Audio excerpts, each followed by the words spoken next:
La Biblia es la palabra de Dios, pero ¿cómo podemos leerla? Acompáñanos en esta serie de estudios para descubrir las maravillas de la palabra de Dios en el curso Introducción a los Estudios Bíblicos que el Instituto World Serve trae hasta ti, con el Dr. Jorge Salazar. ¿Qué tal? Muy buenos días, me da mucho gusto saludarte, soy tu servidor Jorge Salazar y qué bueno que ya estás con nosotros sintonizándonos en el 101.5 de FM Radio Bless. Gracias por acompañarnos en este programa del Instituto Bíblico World Serve en el que estamos explorando la palabra de Dios. A lo largo de algunas semanas ya hemos estado platicando acerca de la Biblia, hemos platicado acerca de qué es la Biblia, cómo se compone, cómo es o cómo fue la inspiración.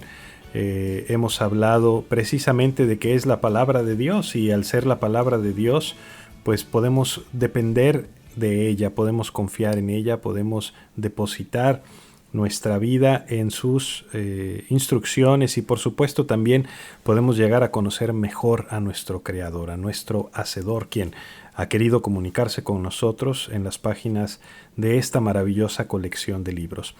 El problema ha sido que nos cuesta mucho trabajo leerla en ocasiones y queremos tomarla como si fuera un libro común y corriente y empezamos desde el principio y empezamos muy bien en Génesis al principio, pero después ya cuando llegamos Éxodo vamos bien, pero en Levítico ya nos empieza a dar sueño y nos distraemos y no entendemos muchos conceptos y entonces la dejamos a un lado y decimos, bueno, pues yo intenté leer la Biblia pero no funcionó. Una de las cosas que decíamos anteriormente es que pues no es un solo libro, son 66 libros y cada uno de estos libros tiene un propósito, tiene un objetivo, nos narra una parte de la gran historia de redención y de la gran historia del diseño del plan de Dios para nuestras vidas como sus criaturas y por supuesto también nos habla de lo que Dios ha diseñado para que podamos venir a Él, podamos estar en comunión con Él y que podamos destruir y que podamos pues no destruir nosotros mismos, sino reconocer verdaderamente la provisión de Dios para eliminar la barrera del pecado que nos separa de Dios. Y esa provisión, por supuesto, es en Cristo Jesús. Pero para que tú y yo podamos tener esa confianza en la Biblia, no nada más basta con entender qué es la Biblia o cómo llegó a ser, sino verdaderamente tener esa seguridad de que lo que tenemos en nuestras manos es la palabra de Dios. Porque sabemos que Dios no comete errores, decíamos la semana pasada, Dios no yerra, y la Biblia es la palabra del Dios que no comete errores, por lo tanto, la palabra de Dios no comete errores, pues surge de Él, y por ello podemos tener confianza en su palabra. En este sentido, una de las batallas más grandes que se han librado en los últimos tiempos en cuanto a la Biblia es la batalla por la inerrancia de la Biblia. Y básicamente la inerrancia lo que nos dice, o ese término lo que quiere decir es que las escrituras en sus manuscritos originales no afirman nada que sea contrario a los hechos. Es decir, no tiene falsedades. No, la infalibilidad nos dice que la Biblia no puede cometer errores, pero la inerrancia nos dice que no hay algo que sea falso, algo que sea contrario a los hechos, a la realidad. El problema cuando negamos la inerrancia y una de las cosas que ocurren es que dicen, bueno, pues lo que pasa es que la Biblia se escribió cuando no había tanto conocimiento científico, entonces por ello podemos pensar que puede tener algunos errores, que puede tener algunas imprecisiones en realidad. Pero decir esto nos pondría en un problema tremendo, porque si decimos esto estamos únicamente reconociendo la Biblia como escritos meramente humanos. Hemos dicho que es la palabra de Dios y al ser la palabra de Dios, pues ¿cómo vamos a pensar que Dios no sabe qué es lo que ocurrió en el pasado? ¿Cómo vamos a pensar que Dios no entiende qué es lo que está ocurriendo en el presente cuando Él es el dueño del futuro? De modo que tenemos que entender que la palabra de Dios, al ser Dios la fuente de ella, tiene que ser una palabra sin errores, sin fallas, sin falsedades. Si negamos la inerrancia, empezamos a tener un problema moral, porque entonces estaríamos diciendo que Dios nos dio cosas que eran falsas, que no eran reales, o nos relató asuntos que estaban un poquito despegados de lo que científicamente podemos comprobar. Y al hacer eso, entonces enfrentamos un problema moral, porque diríamos, bueno, pues entonces yo puedo imitar a Dios y de manera intencional mentir sobre pequeñas cosas. Porque es lo que dicen. Dice, bueno, a lo mejor tiene pequeños errores, pero esos pequeños errores no afectan el contenido global de la Biblia. No. Dios no comete errores. Si lo aceptamos así, entonces podríamos decir que yo puedo mentir intencionalmente. O podríamos incluso preguntarnos, ¿de veras le puedo creer a Dios lo que Él me diga? Si me está diciendo falsedades por alguna razón, ¿cómo sé cuando me está diciendo la verdad? ¿O haríamos que nuestro entendimiento, que nuestra mente fuera el estándar de una verdad mayor a lo que la palabra de Dios nos dice? Porque cuando juzgamos la palabra de Dios, lo que estamos diciendo es que nosotros sabemos más acerca de la verdad de lo que Dios sabe. Por eso es que debemos decir que la Biblia no nada más no se equivoca en los detalles menores, sino que no se equivoca en nada. Porque si aceptamos que se equivoque en detalles menores, estaríamos también aceptando que podría equivocarse en las partes más importantes. Y si tú y yo no podemos confiar en la palabra de Dios en las cosas menores, ¿cómo vamos a confiar en ella para asuntos de vida o muerte? Ese es el tema de la inerrancia. Y la confianza que tú y yo podemos tener es que Dios ha demostrado de maneras impresionantes que la Biblia es su palabra, que Él está detrás de cada palabra que ha sido registrada en estos libros y que podemos vivir confiados en ella. Ahora, una vez que hemos entendido esto, la pregunta que sigue es, bueno, ¿y será la Biblia suficiente? Y entramos a un tema que en teología conocemos como la suficiencia de las Escrituras. Y te voy a leer una definición de suficiencia para que te quede un poquito más claro. La suficiencia de las Escrituras significa que las Escrituras contienen todas las palabras que Dios quería que su pueblo tuviera en cada etapa de la historia de la redención, y que ahora contiene toda la palabra de Dios que necesitamos para la salvación, para confiar en Él perfectamente y para obedecerle perfectamente. Esa es la suficiencia. En pocas palabras, lo que esto nos dice es que no necesitamos nada más. No necesitamos nada fuera de la palabra de Dios para entender y conocer y confiar en lo que Dios ha querido comunicarnos a los seres humanos. Esto es algo crucial que debemos entender. Escucha lo que dice 2 de Timoteo 3:14. Pablo le escribe a Timoteo, su discípulo, y le dice, persiste tú en lo que has aprendido y te persuadiste, sabiendo de quién has aprendido y que desde la niñez has sabido las sagradas escrituras, las cuales te pueden hacer sabio para la salvación por la fe que es en Cristo Jesús. Toda la escritura es inspirada por Dios y útil para enseñar, para redarguir, para corregir, para instruir en justicia, a fin de que el hombre de Dios sea perfecto, enteramente preparado para toda buena obra. Esto es algo tremendo. Nos está diciendo que las sagradas escrituras son las que nos pueden dar lo que necesitamos para comprender la salvación que es en Cristo Jesús. Pero no nada más eso, sino que nos capacitan, nos redarguyen, nos corrigen, nos instruyen para que podamos ser perfectos, para que podamos estar preparados para todas las buenas obras a las que Dios nos ha llamado. ¿Cuáles son esas implicaciones acerca de la suficiencia de las Escrituras? Bueno, pues déjame decirte, tendríamos que estar muy animados. Conforme tratamos de descubrir lo que Dios quiere que creamos o que hagamos, esto nos debe motivar, porque todo lo que Dios quiere decirnos acerca de algún asunto en particular, ¿qué crees? Lo podemos encontrar en la Biblia. Todo. No necesitamos absolutamente nada más. No tenemos que agregar nada a la Biblia, no tenemos que considerar ningún otro escrito de igual o de mayor o de similar valor al de la palabra de Dios. La palabra de Dios es única, es el mismísimo aliento de Dios en nuestras manos. Ahora, déjame decirte algo más. Dios nunca nos ha pedido que creamos nada acerca de Él o acerca de su obra redentora, nada que no esté en la Biblia. Cuando lleguemos delante de su presencia, Él no nos va a decir, oye, ¿qué hiciste con el libro de Deepak Chopra? Oye, ¿qué hiciste con el libro del Popol Vuh? Oye, ¿qué hiciste con el Bhagavad Gita? Oye, ¿qué hiciste con el Corán? Oye, ¿qué hiciste con el libro de este autor reconocido? No. Dios nos va a decir, ¿qué hiciste con lo que yo te comuniqué en mi palabra? ¿Qué hiciste con la revelación que yo te di en mi palabra?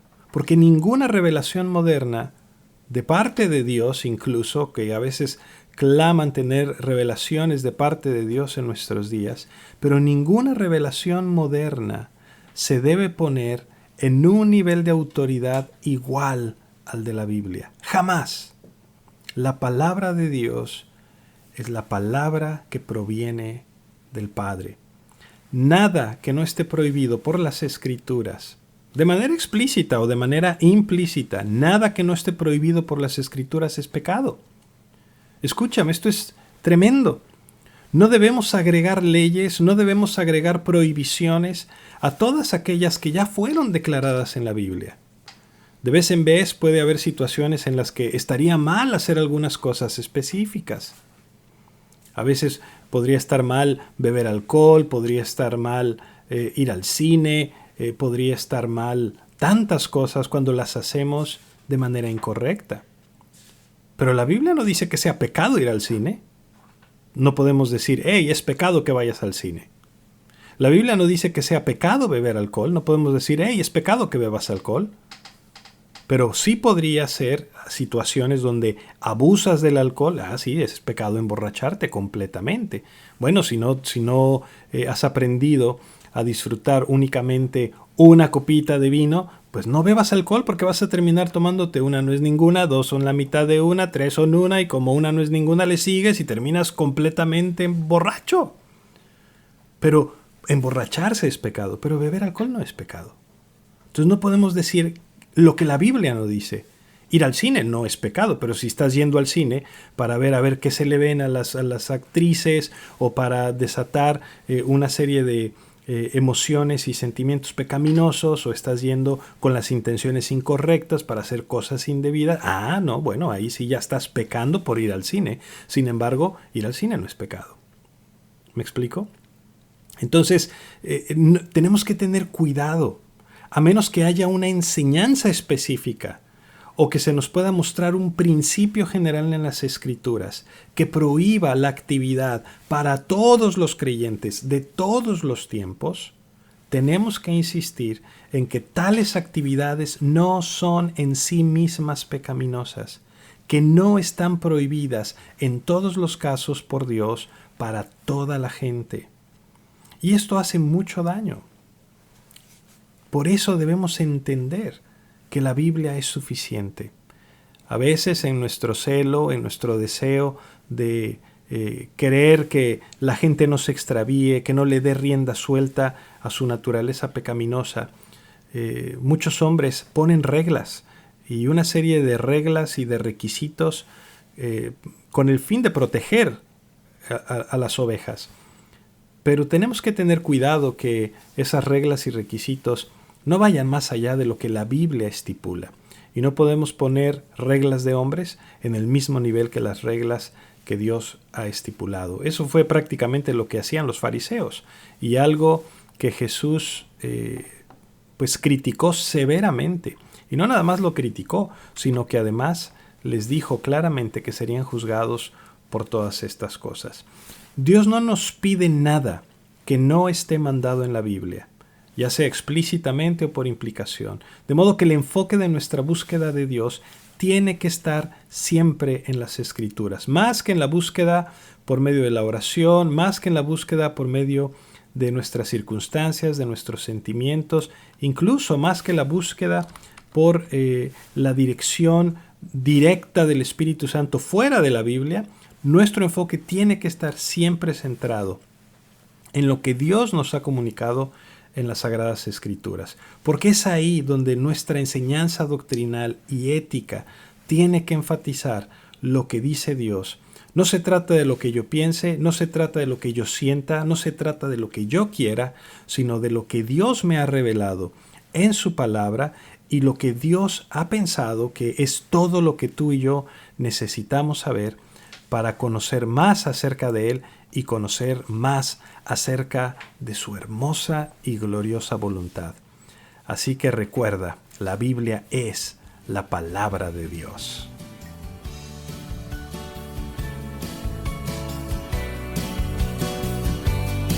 Hay mucho.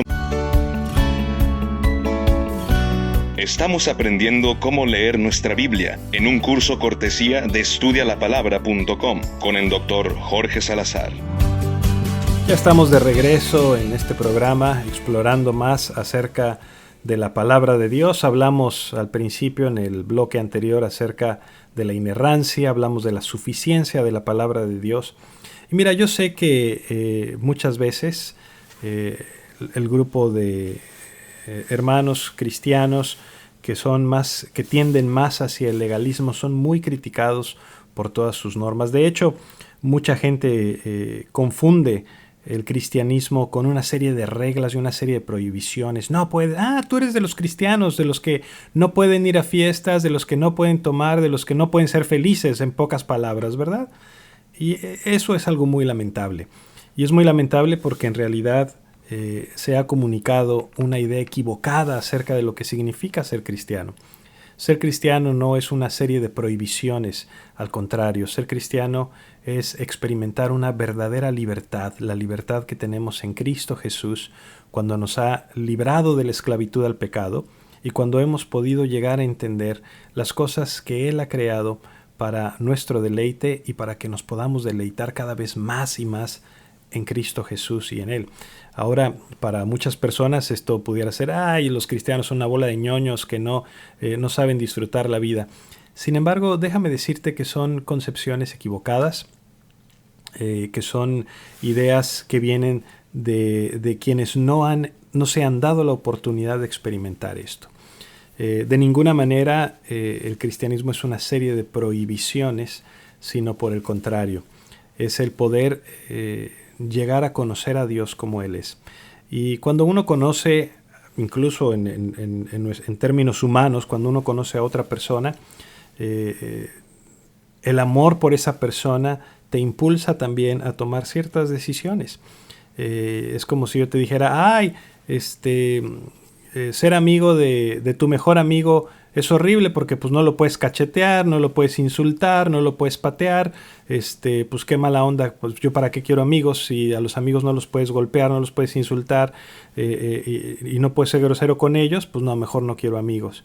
Bueno, pues ese es un punto de vista. En el caso del Señor, el ser amigo de Dios, el conocer a Dios, pues implica también amarle, y cuando uno le ama, hay muchas cosas que no quieres hacer, que sabes que son una afrenta directa hacia nuestro Dios, pero no es porque ser cristiano sea una serie de prohibiciones. Obviamente, todo esto, te digo, son conceptos que nacen de ideas o de, ¿cómo te diré?, de creencias populares más que de una experiencia personal. Pregúntale a cualquier cristiano, pues entonces, ¿por qué eres cristiano? Si todo te lo prohíben, si todo te lo niegan, si vives esclavizado a una serie de normas que parecieran una bota en tu cuello, ¿por qué sigues siendo cristiano? Y eso te ayudaría un poquito más a comprender que realmente el seguir a Cristo es la cosa más fascinante que hay sobre la tierra. En lo personal yo te puedo decir, para mí, cuando empecé a seguir al Señor, fue algo tan liberador. Yo pensaba que hacía lo que me daba mi gana y yo pensaba que hacía lo que yo quería y que vivía este mundo a mi mejor entender, pero en realidad estaba viviendo con una mortaza, estaba viviendo con una venda en los ojos, estaba viviendo atado de manos, y conocer a Dios es algo tan liberador, es algo tan maravilloso, donde verdaderamente tu tu comprensión acerca de este mundo, acerca de las circunstancias que atraviesas, acerca de los problemas, acerca del sufrimiento, acerca de tu propósito, el propósito que tienes en esta vida, es muy diferente. Vives con un propósito, vives con un fin, vives con una meta. Dios le da sentido y significado a nuestras vidas. Y yo te puedo decir que al día de hoy no hay un solo día que me arrepienta de haber seguido a Cristo, no hay ni un solo día que me arrepienta de buscar honrarlo con todo mi corazón y con toda mi alma. Y creo que eso se ha ido acentuando con los años conforme más estudio la palabra de Dios, porque verdaderamente, como te decía antes del corte, la palabra de Dios es útil y nos enseña y nos instruye. Y por ello no me canso de invitarte. No escuches voces ajenas, escucha la voz de Dios, métete a la palabra. Ve lo que dice su palabra, estudia la palabra. Cuando decimos que la Biblia es la palabra de Dios, pues tenemos que reconocer la autoridad de la Biblia. Porque ¿cuáles son esas implicaciones acerca de la autoridad de la Biblia? Bueno, la Biblia es autoritativa en el sentido de que viene con una frase, viene con un esto es lo que dice Dios, así dice el Señor. Entonces trae la autoridad de su autor, la autoridad de Dios. Cuando tú y yo leemos la Biblia, a quien estamos escuchando es a Dios. Estamos escuchando la palabra de Dios. No nada más es autoritativa, sino que es precisa, es decir, nos da la verdad sin errores acerca de Dios y acerca del hombre. Por ejemplo, la psicología te dice, todos los hombres somos buenos, todos los hombres somos esencialmente buenos, pero la sociedad, el mundo a nuestro alrededor, nos hace malos porque nos enseñan a ser malos. Y tú vas a la palabra de Dios y te dice, el hombre es malo, el corazón del hombre está inclinado de continuo hacia el mal. El corazón del hombre es engañoso, es perverso. Dices, a ver, y lo vemos en la vida real. Cuando vemos tanta maldad, cuando vemos la inclinación de nuestro corazón hacia lo malo, desde pequeñitos, desde antes de que la sociedad nos enseñe y nos adoctrine, un niño chiquito ya se está surtiendo al hermanito porque le quitó su juguete. Pero la Biblia nos dice quiénes somos, y conforme nos revela quiénes somos, nos va mostrando también nuestra inmensa necesidad de ser transformados por el amor de Cristo. Y no nada más es autoritativa, no nada más es precisa, sino que es auténtica. Porque la Biblia no es un montón de historias y de especulaciones hechas por el hombre. La Biblia es la historia que Dios ha querido comunicarnos. ¿Por qué es la autoridad de la Biblia tan importante para nuestra vida o para el ministerio en la iglesia? Bueno, porque sin autoridad, el carácter y la naturaleza de Dios estaría en juego. ¿Quién es Dios? ¿Cómo es Dios? ¿Qué es lo que le gusta? ¿Qué es lo que no le gusta? No podríamos saber estas cosas. Sin la autoridad, el mensaje de salvación no serviría de nada. Sería una opción más y no el camino, la verdad y la vida. Sin la autoridad, nuestra fe, nuestro cimiento sería como si estuviéramos parados en arena movediza. Sin autoridad, ese llamado a obedecer, a la obediencia moral, pues sería enmudecido, sería socavado. Ese mandato de la iglesia de ir y hacer discípulos a todas las naciones, pues sería algo dudoso porque pues no tiene autoridad. Entonces, ¿por qué voy a ir si no hay autoridad que me esté mandando a hacerlo? No hay necesidad para tanto gasto en la obra misionera, no hay necesidad para tanto sufrimiento y tanto sacrificio yendo a lugares tan inhóspitos y tan terribles. Sin la autoridad de la Biblia, pues no estaría por encima de ningún otro documento religioso. Por eso es tan importante que entendamos la autoridad de las Escrituras. Y al entender esto, queridos amigos, podemos leerla con esa confianza de que lo que tenemos en nuestras manos es lo que Dios quiere para nosotros. Ahora, algo bien interesante. Hemos dicho que son 66 libros, hemos dicho que es la palabra de Dios, hemos dicho que tiene la autoridad de Dios, que es inerrante, que es infalible, que es suficiente. Ok, pero ¿quién decidió qué libros son parte de la Biblia?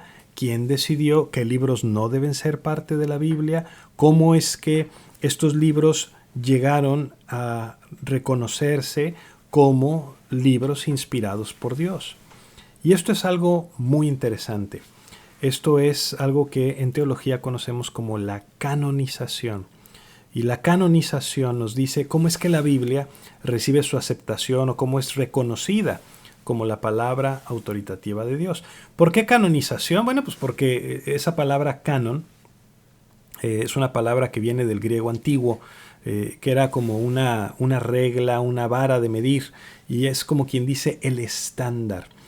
La palabra canon nos da el estándar o la norma, la referencia, para que podamos entender las escrituras, que son la regla de la fe, tal y como se aplicó desde el principio. Entonces, la canonización, en pocas palabras, es el proceso por medio del cual se aceptaron ciertos libros que tenían que ser vistos como esa regla o como el gobernador de la fe en nuestras vidas. ¿Y cómo es que este proceso de canonización se da? Bueno, hay varias maneras. Una de ellos, te voy a hablar un poquito acerca del proceso histórico. Primero, tenemos la inspiración por parte de Dios.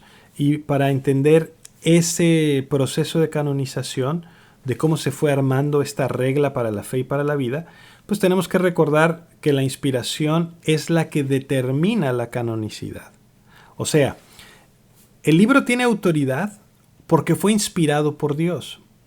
No es que haya sido inspirado porque lo hayan encontrado útil. No es que alguien haya encontrado este libro y haya dicho, mira, Jeremías, este libro nos ayuda, este libro nos hace sentir bien, este libro parece que nos explica cosas de Dios, vamos a meterlo aquí y entonces decimos que es inspirado. No, es al revés. Este libro es inspirado por Dios. Y como es inspirado por Dios, ahora voy a reconocer que este libro es inspirado por Dios, lo reconozco y entonces lo colecciono, lo preservo, lo protejo, lo guardo y lo transmito. ¿Por qué hay solamente 66 libros en la Biblia? Bueno, porque esos son los libros que Dios inspiró, ningún otro. No hay otro libro que haya sido inspirado por Dios. Lo que la canonicidad va a determinar es reconocer cuáles libros venían de parte de Dios, pero ellos no van a determinar cuáles son inspirados, sino al reconocer estos libros, los van a coleccionar y los van a proteger. Ahora, ese es el primer punto. ¿Qué libros son inspirados por Dios? El segundo punto era ver si estos hombres verdaderamente eran reconocidos, los hombres que escribieron, los autores humanos, eran reconocidos como hombres de Dios. ¿Cuáles eran las marcas de la inspiración? Y lo que te voy a decir a continuación son básicamente las preguntas fundamentales en el corazón de este proceso de reconocimiento. El primer punto era si el autor humano era un profeta de Dios. Es decir, el autor humano tenía la autoridad de «así dice el Señor». Esto es algo importantísimo porque nos deja con una pregunta. ¿Cómo podemos saber si un profeta viene verdaderamente de Dios o si es un falso profeta? Porque en la actualidad podemos escuchar a gente en todo el mundo que dicen ser profetas de Dios. Y te dicen, yo soy un profeta del Dios Altísimo y traigo esta palabra para ti. Y ¡pum!, lanzan una serie de palabras y la pregunta es, ¿tienes que obedecer esas palabras? ¿No tienes que obedecerlas? ¿Debes creerla? ¿No debes creerlas? ¿Cómo sabemos? ¿Cómo puedo yo, una persona promedio, entender o reconocer si lo que me están diciendo viene o no viene de Dios? Bueno, esta pregunta es tan interesante como antigua. Te digo que es antigua porque ya desde el principio, en Deuteronomio capítulo 18, Dios promete una línea de profetas que iban a hablar de parte de Dios a toda la nación de Israel.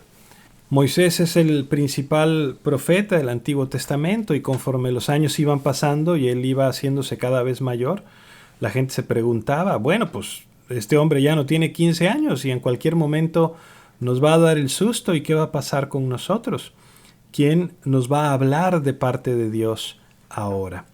Y precisamente por eso es que Dios le promete al pueblo de Israel, por medio de Moisés, que va a enviar a sus propios voceros a Israel. Ahora, estos voceros debían cumplir ciertos criterios. Y este es el pasaje que te va a ayudar a comprender un poquito mejor cómo distinguir los verdaderos profetas de los falsos profetas. En este caso vamos a leer Deuteronomio capítulo 18, porque es la instrucción que Dios les da a la nación por medio de Moisés. Escucha lo que dice el versículo 15. Profeta de en medio de ti, de tus hermanos como yo, te levantará Jehová tu Dios. A él oiréis. Conforme a todo lo que pediste a Jehová tu Dios en Horeb, el día de la asamblea, diciendo, no vuelva yo a oír la voz de Jehová mi Dios, ni vea yo más este gran fuego para que no muera. Y Jehová me dijo, han hablado bien en lo que han dicho. Profeta les levantaré de en medio de sus hermanos como tú, y pondré mis palabras en su boca, y él les hablará todo lo que yo le mandare. Mas a cualquiera que no oyere mis palabras que él hablare en mi nombre, yo le pediré cuenta. El profeta que tuviera la presunción de hablar palabra en mi nombre, a quien yo no le haya mandado hablar, o que hablar en nombre de dioses ajenos, el tal profeta morirá. Y si dijeres en tu corazón, ¿cómo conoceremos la palabra que Jehová no ha hablado? Si el profeta hablar en nombre de Jehová, y no se cumpliere lo que dijo, ni aconteciere, es palabra que Jehová no ha hablado. Con presunción la habló el tal profeta. No tengas temor de él. ¡Wow! Así de sencillas eran las instrucciones y así de fácil el proceso para que podamos reconocer quiénes son y quiénes no son los verdaderos profetas. De manera que te lo voy a desglosar un poquito y vamos a ver cuáles son estos requisitos, qué es lo que Dios comunicó por medio de Moisés acerca de estos temas y cómo podemos saber verdaderamente quiénes son esos profetas que escribieron la palabra de Dios y que nos comunicaron todo el consejo de Dios. Así que quédate con nosotros, vamos a hacer una pequeña pausa, pero regresamos precisamente a hablar de esta parte de nuestro estudio.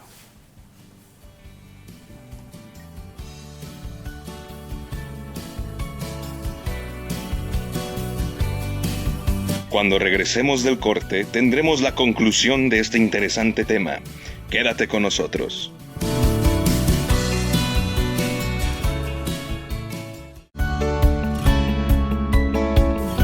Estamos de regreso para escuchar la parte final de esta introducción a los estudios bíblicos. Recuerda que puedes enviar tus preguntas a nuestro correo info@estudialapalabra.com. Bien, pues ya estamos de regreso. Qué bueno que sigas con nosotros en esta transmisión por Radio Bless en el 101.5 de tu FM. Y qué bueno que nos acompañes en este estudio acerca de la palabra de Dios. Antes del corte estábamos hablando del proceso de canonicidad, es decir, o de canonización, que es cómo podemos saber qué libros son verdaderamente inspirados por Dios y qué libros no lo son. Y uno de los puntos que estábamos hablando era quizás uno de los puntos principales, era si el escritor humano o el autor humano era reconocido como un profeta de Dios, alguien que tenía la autoridad para hablarnos y comunicarnos la palabra de Dios. De tal manera que leímos Deuteronomio 18 a partir del versículo 15, donde la Biblia nos dice cuáles son los requisitos para reconocer a un verdadero profeta o para reconocer a aquellos que son falsos profetas. Uno de los primeros requisitos para un verdadero profeta, leímos en el versículo 15 y en el 18, es que el profeta tenía que ser un israelita. Es decir, un verdadero profeta saldría de entre sus hermanos. No podía ser una persona que no fuera un israelita. Si venía alguien y decía que él era un profeta de Dios y no era un israelita, ahí estaba la primer marca de que ese no era un verdadero profeta. La segunda característica que tenían es que el profeta tenía que hablar en el nombre del Señor, un verdadero profeta no iba a hablar de parte de ningún otro Dios, mucho menos iba a hablar en favor de ningún otro Dios más que del Dios de Abraham, de Isaac y de Jacob, el Dios de la Biblia. Y este profeta sería autentificado por medio de las predicciones que dijera, es decir, lo que él profetizara tenía que cumplirse. Un verdadero profeta no iba a declarar un mensaje que no sucediera. Si el mensaje de este profeta no sucedía y se reconocía que en realidad no era un verdadero profeta, tal profeta debía morir. Lo mataban, tal cual, lo apedreaban hasta la muerte, porque era algo tan serio, era algo tan importante, que si cualquier persona se daba,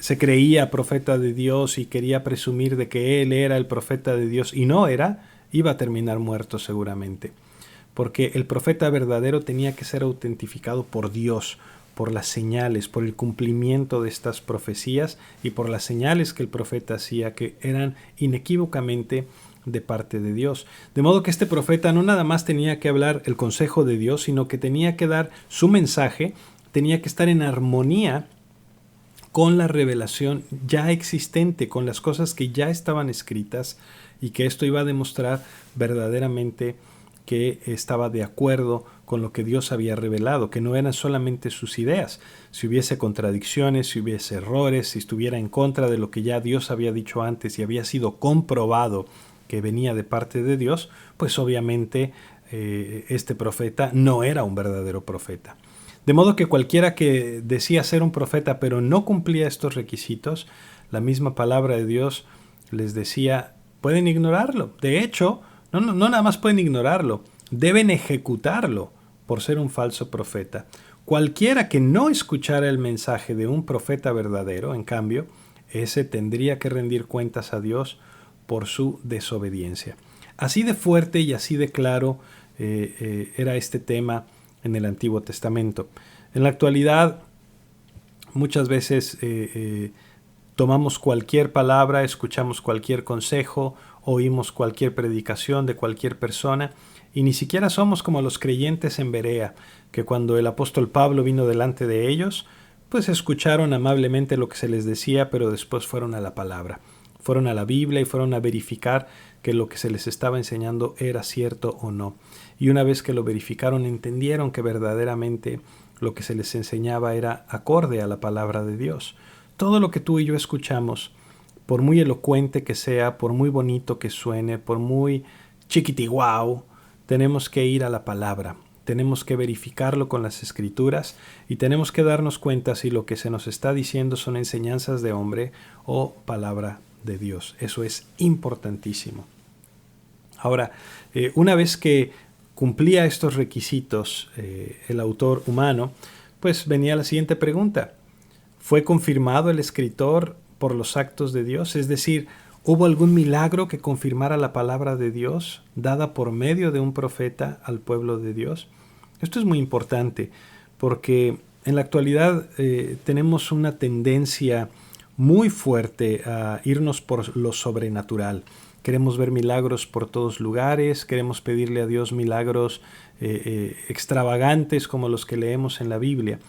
Y sin embargo, cuando lees la Biblia en realidad de pasta a pasta, te das cuenta que los periodos de milagros fueron muy cortos y fueron muy específicos.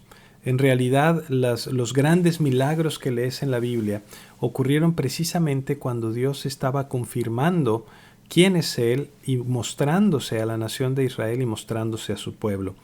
Tienes las tremendas señales milagrosas y maravillas que hizo en el tiempo de Moisés, donde Dios estaba dando a conocer verdaderamente a una nación de esclavos que fueron liberados por el Señor por mano de Moisés. En el tiempo de los profetas tienes todos los milagros de Elías, de Eliseo y todos ellos, y cómo Dios estaba mostrando que Él es el Dios verdadero en contra de los profetas de Baal, en contra de la idolatría y de todas las falsas creencias que estaban plagando a ese pueblo que Él había escogido para ser una nación instrumental en dar a conocer a Dios a todas las naciones. Vemos la otra oleada de milagros en el Nuevo Testamento cuando viene Cristo y verdaderamente nos muestra que Él es Dios, que Él es el Hijo de Dios, y esta serie de milagros continúan siendo confirmaciones de la palabra que Dios había dado a los apóstoles, como puedes leer en el libro de los Hechos, si no me equivoco es en el capítulo 13 o capítulo 15, donde dice que el Señor estaba confirmando las palabras de estos apóstoles con todas estas señales y milagros. De manera que todos estos milagros tienen como propósito verdaderamente el confirmar que estos profetas y apóstoles estaban comunicándonos la palabra de Dios. En ese sentido, la gente podría decir, wow, lo que este hombre me está diciendo tiene que venir de parte de Dios, porque nadie más puede hacer este tipo de cosas.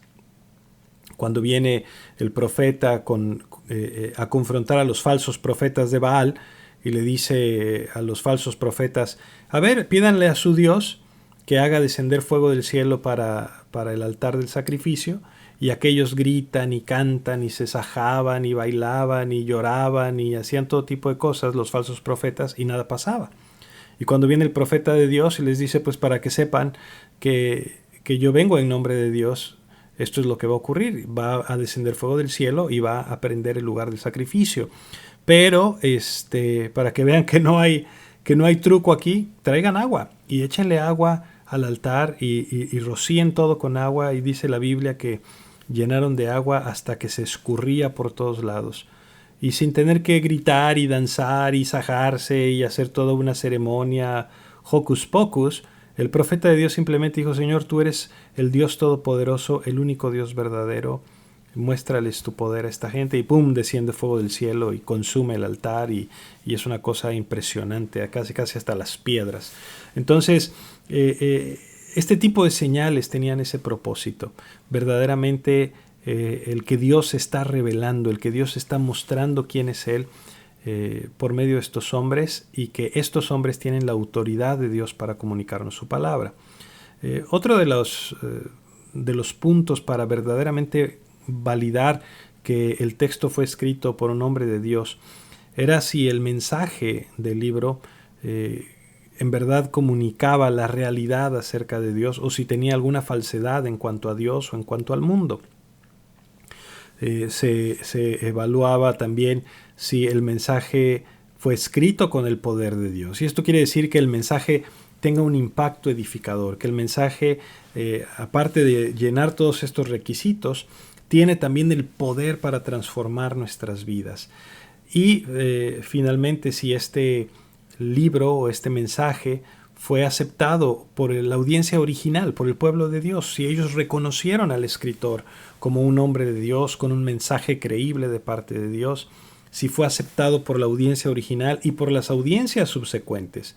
Entonces, cuando un libro cumplía con todos estos criterios, aunque el más importante de ellos es precisamente el primero de ellos, que el libro haya sido escrito por un verdadero profeta de Dios, pues todos los demás podían ser asumidos. Sin embargo, es importante que tú y yo conozcamos que no hubo una reunión especial para trabajar con la colección de libros y decir este sí, este no, este lo vamos a aceptar en el canon, este lo vamos a desechar. No, sino que todos estos principios que te platico son principios que fueron aplicados durante todo un proceso gradual. Algunos libros fueron aceptados rápidamente, otros más estuvieron al margen del canon hasta que fueron completamente aceptados. Pero tienes que pensar en esto. Fue un proceso que se dio a lo largo de siglos, porque la Biblia fue escrita a lo largo de 1500 años. De manera que, por ejemplo, los libros de Moisés fueron reconocidos como escritos divinamente inspirados y autorizados por Dios, y por ello los preservaron. Pero después, más adelante, vienen los libros que escribe, por ejemplo, el profeta Samuel. Entonces, esos libros, conforme la gente los reconoce, los atesora, los cuida y los guarda junto con los libros de Moisés. enseguida, etc. Lo que estoy tratando de explicarte es cómo estos libros, conforme fueron siendo revelados, conforme fueron siendo escritos, fueron siendo preservados y fueron siendo guardados y reconocidos como la palabra de Dios.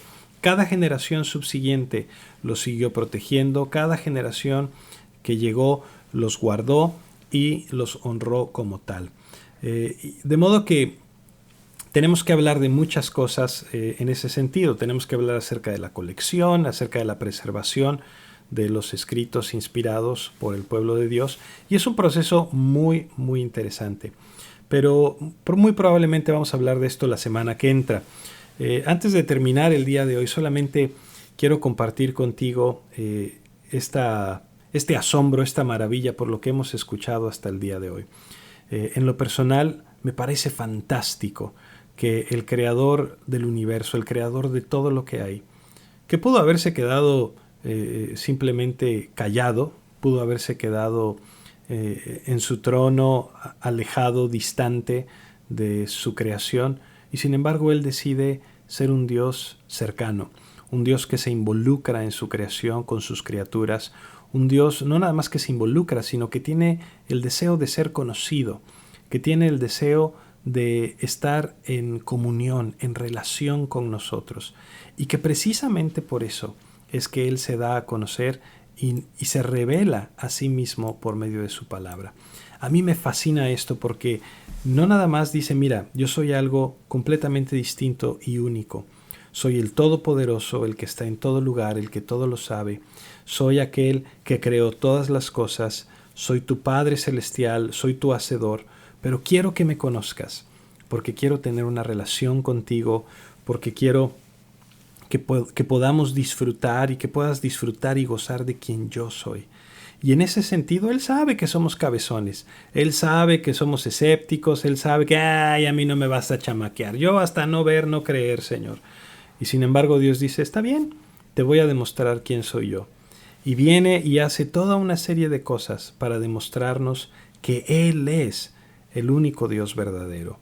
Y abre el mar en dos y hace tantas señales, tantos prodigios, hasta que finalmente viene en carne y hueso en la persona de Jesucristo y nos muestra con su control de la vida, con su control de las enfermedades, con su control del mundo espiritual, echando fuera demonios, sanando enfermos, con su control de la naturaleza, caminando sobre el agua, calmando la tormenta, con su control de la vida y la muerte, resucitando a Lázaro, a la hija de Jairo, con su conocimiento, nos muestra una y otra vez que Él es Dios y nos dice, he venido por ti, he venido porque tu rebelión y tu pecado te ha separado de mí. Pero yo quiero derribar esa pared del pecado, yo quiero derribar esa enemistad que hay entre el hombre y Dios y quiero reconciliarte conmigo. Y para ello Jesús hace algo fascinante. Él dice, voy a pagar el precio por tus pecados, lo que tú debes por tu rebelión. Lo que el justo juicio indicaría es que pagues por tu transgresión, pero ¿sabes algo? La voy a pagar en tu lugar. Y voy a morir en lugar tuyo. Y Cristo es torturado y es asesinado en nuestro lugar, crucificado. Lo maravilloso de esto es que el Padre le resucita al tercer día y nos dice, esto es lo mismo que va a ocurrir con todos aquellos que creen en mí. No perecerán jamás, sino que tendrán vida eterna, porque tendrán la vida que solo yo les puedo dar. Así es de que acércate a Él, acércate a Jesucristo, conoce a tu Dios, ve a la palabra y disfruta esa relación que solamente Dios nos puede dar. Disfruta todas las bendiciones y todos los privilegios que Dios ha separado para ti, para que podamos estar en su presencia para siempre. Que Dios te bendiga.